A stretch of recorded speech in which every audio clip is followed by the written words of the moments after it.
Hey guys, it's Danny, and for today's 101, I am going to be covering coconut flour. Coconut flour is made from coconut meat. What they do is they extract the coconut milk from the coconut meat, and then what you have are these little leftover coconut nibs.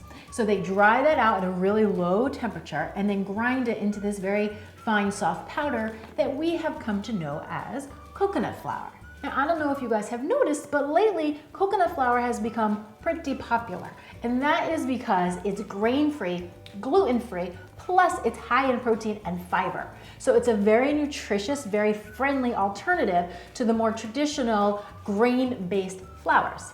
Some of the health benefits of coconut flour are that it's high in lauric acid, which is a saturated fat that supports the immunity and the thyroid function. And it's high in manganese, which is a mineral that actually helps to regulate blood sugar levels. Plus, like I said before, high in protein and fiber, so it helps keep us satiated for longer periods of time. And since it's getting so popular, it's also getting really easy to find. So you should be able to find this in most traditional grocery stores. You'll always find it at Whole Foods. I actually got this big bag at Costco. But should all of those fail you, you can of course find it online.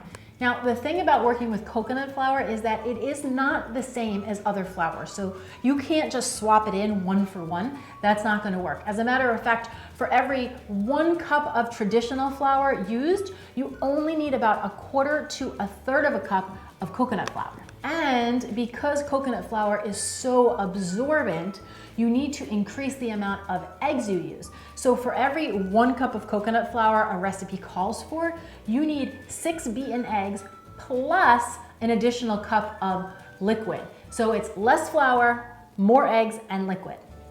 Now on the flip side of all of that, if you were gonna do something like pan-sear some chicken or fish and you wanted to dip it in a little bit of flour, then you could go 1 for 1 and use coconut flour the same way you would any other flour. Give it a quick dredge and cook it up. Now, if I were you guys and I was new to coconut flour, I wouldn't just jump into trying a bunch of new recipes. What I would do is go online and look for some successful coconut flour recipes until you get comfortable with using it and a little bit more familiar with it.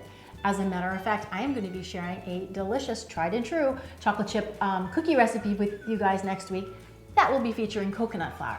Now, I know some of you are still going to want to get in the kitchen and experiment. So just know that if you are baking with coconut flour, it can be a little bit dry and dense in baked goods. So you can also experiment with adding a little bit of mashed up fruits or vegetables to keep your baked goods a little bit lighter and moister.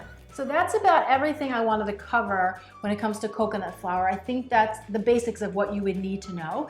If you know something that I don't, if I missed something, please come down into the comments below and let me know about it. And of course, if you guys have any questions, come on down there as well, and I'll make sure to try and answer as many as I can.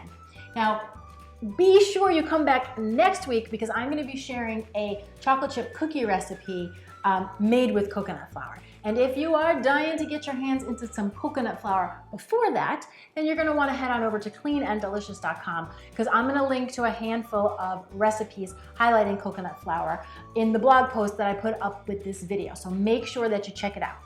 All right. Thanks so much for watching, guys. I'm Danny Spies, and I will see you next time with some more clean and deliciousness.